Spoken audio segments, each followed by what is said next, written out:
Should I or should I not have a business partner? Assalamu alaikum, this is Mohammad from Muslim CEO, and today I want to answer a question that a friend of mine asked me. Now, he was basically saying that he wants to do this venture, and he was asking me if I know anyone who would be good to partner with. So I thought it'd be good to record an answer here, because I've got a lot of strong emotions on this topic of whether you should have a business partner or not. So I thought it'd be best to record a quick video for you. Now, the first thing I would say is that I have a big belief that there is barakah in working together. So when it comes to different individuals coming together, I think they can achieve amazing things. And with a lot of the organizations and charities and things that I've worked with, a lot of the reason why there's been so much growth and progress and value is because different people come together and they bring their unique abilities, and together they get exponential results. So my default structure is basically that, people working together is very, very good. And we know that Allah says in the Quran that we should work together in piety and goodness as well. So when it comes to this kind of mentality, I'm very, very pro working together. So I think generally that's my kind of position. Now, many years ago, before I got into many partnerships and before I'd kind of gone through this business journey, I was like, yeah, partnerships are perfect, they have to be done, they're so great and all of this stuff, right? But after all these years of experience, now my kind of view has changed a little bit, because I've gone through different partnerships. I've gone through some really good ones where I've got amazing partners who are amazing people and we work really well together. But then I've had the exact opposite of that, where people have kind of cheated me, deceived me, lied to me, and caused chaos basically, right? So over the time, my kind of opinion on partnerships has changed. I now believe that partnerships are definitely doable, but I think for 99% of people, it probably won't work, right? And the reason for that is it's a little bit like a marriage, right? You've got different individuals coming together to try and do something. And there is a lot of benefit in them being different and having unique abilities, but also at the same time, there's a lot of issues with the people actually having values which are completely misaligned. So it's the same thing, like if you get married and your values are completely misaligned, it causes massive issues. So for me, I think that it's very, very difficult to find the right partner at the right time for the right project, right? Actually getting all these things together right is very, very difficult. So I would basically advise that first of all, I would look at the venture that I'm doing and I would ask myself, why do I want a partner? Because I get it, I've had business partners for different projects, and having a partner is really helpful because, they're there, they push you up when you're down, you help each other, you've got someone to bounce ideas off, and it can be really, really beneficial when it works, right? But you can actually get that from different people. So a lot of the coaching that I've done for people, mostly it's been entrepreneurs, guys who work alone.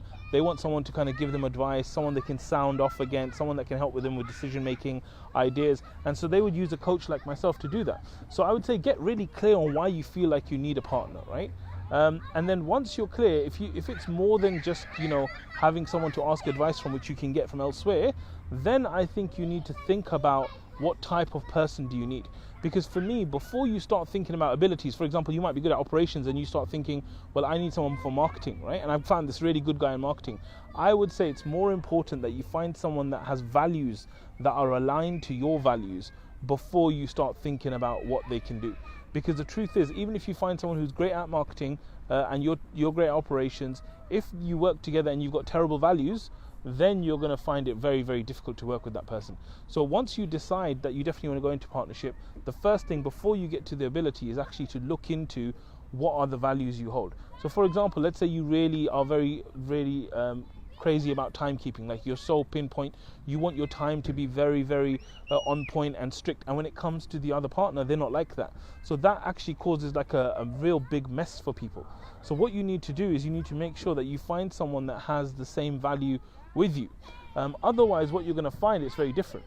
So once the values are all different, it causes chaos. Once the values are aligned, then you're going to be on the same page. So one thing is getting your values aligned, right? The second thing is your work ethic, okay? So values are one thing. We might have the same values. You might be caring. You might be, very passionate about timekeeping and all this kind of stuff, excellence, ihsan, all this stuff. But when it comes to work ethic, we might be very different. Like your work ethic might be that you just work flat out 50, 60 hours a week and you believe everyone should be working like that.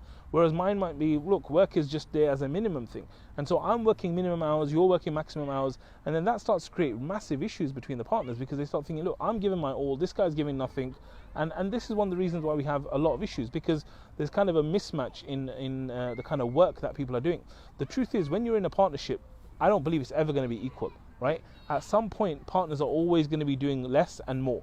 And if you can't handle that kind of relationship where sometimes you're going to have to do more and the other person is doing less, and it could be for a long time, then a partnership's not for you. And it's the same with the other person. They need to be able to handle that, right? They need to know that the work is going to change and things are going to change, right? So generally there are things like, you know, flexibility and positive mindset and all these kind of things that you want to have, but it's more about thinking about the type of person you are, the kind of person that you need. So like I said, the first one is values, second one is work ethic, and then the third thing for me is actually looking at the unique ability. Like, what gaps do they fill in? Now for me, they should be filling in some kind of gap that you can't normally get with an employee. So for example, if you can hire someone for like a tiny amount and get that work done, then that's what you should do, because otherwise with a partner you're going to give a massive equity. Usually it's half of it, and half of everything you earn is going to have to be doubled or halved, and then you got taxes and stuff. So you really need to make sure that someone who's coming in as a partner is bringing an X factor that you couldn't get from an employee. And then so if you think about these things together, especially when it comes to the unique ability, you'll realize it's very, very difficult to find that right person.